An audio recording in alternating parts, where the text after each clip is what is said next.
Meg, you know, I am so excited because we're just hours away from the March Madness Grand Finale. You look forward to this every year. Yes, I do. North Carolina and Villanova will battle it out tonight in Houston for the chance to become the NCAA men's basketball champ.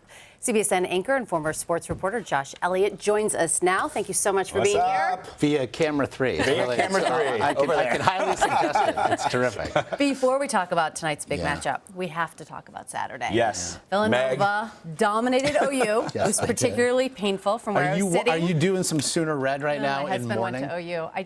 This time it's personal. Happened? Yeah, so first of all, if your son was here, I'd give him a hug because, you know, there's character building moments, but then there's what happened Saturday night. It is not often that you see 44-point leads at any level of any sport at any time. The fact that this happened at the Final Four was quite clearly the largest margin of victory ever at a Final Four game because, you know, these are all theoretically good teams. Oklahoma, great team. Picked a really, really bad night to play by far their worst game of the year. We're seeing some shooting from outside, and we're seeing the ball go in for Villanova, which is something which is surprising considering this venue. It is the NRG Center in Houston. It's a football stadium. And we've seen 5 years ago, we saw shooting percentages at the Final Four plummet. They were expecting to see it again. Unfortunately, for every shot that Oklahoma missed, Villanova was making them. It bears mentioning as well, Villanova, it does not live and die by the three. So they can really just go inside. They shot almost 72% from the field, which is unheard of. They couldn't miss. Unheard of. They could not miss. Again, this game was relatively close, even at the half. But it went from being a game that you kind of just didn't need to watch anymore.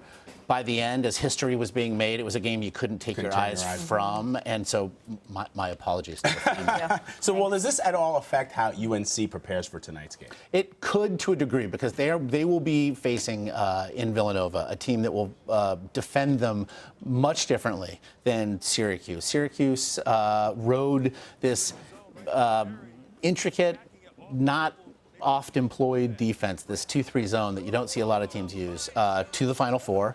And they were this gutty little underdog, and rather rightfully so, the Cinderella run ended on Saturday night. North Carolina looked every bit the one seed that they are. They looked every bit a team that has the ability to control a game and its tempo. Down on the low block from the outside, Marcus Page, guard for North Carolina, playing as well as he has in his career. It's a wonderful thing to see him find it. However, up against Villanova, again, they're going to run into a team that is going to make them earn every bucket. And they're not going to be able to shoot as poorly from the field as they did Saturday night if they're going to have a chance beating Villanova tonight. Josh, you went 2 for 2 in your Final Four predictions. Who do you have for tonight?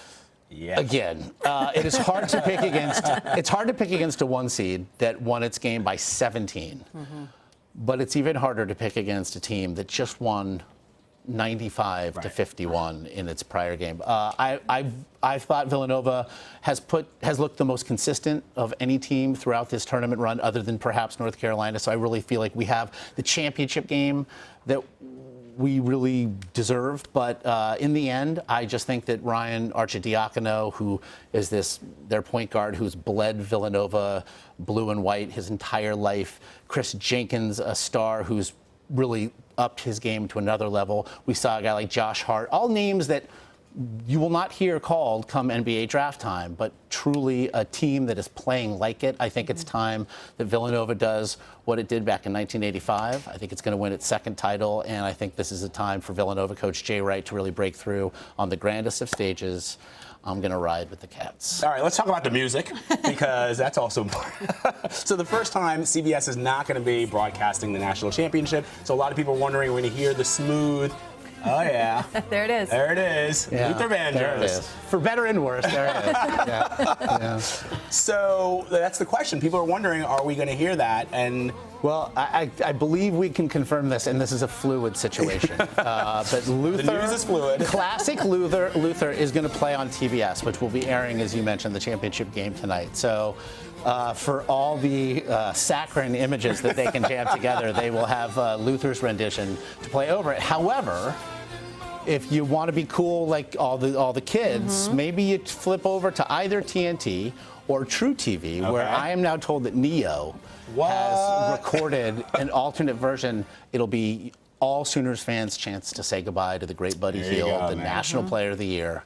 Unfortunately, fell a little short. All right, well, we're going to go with the Cats. Go Cats. We're going to go with the Cats. Go Cats. I always root for who, knocks you out. Exactly right. Exactly right. Josh Elliott, thank you. So good to have you, man. Appreciate it. Great to be. I just like being back on camera 3. It's terrific. You look good. All right, tip-off is tonight at 9:19 Eastern from NRG Stadium in Houston. You can watch the game on TBS or stream it on the March Madness app on your mobile device.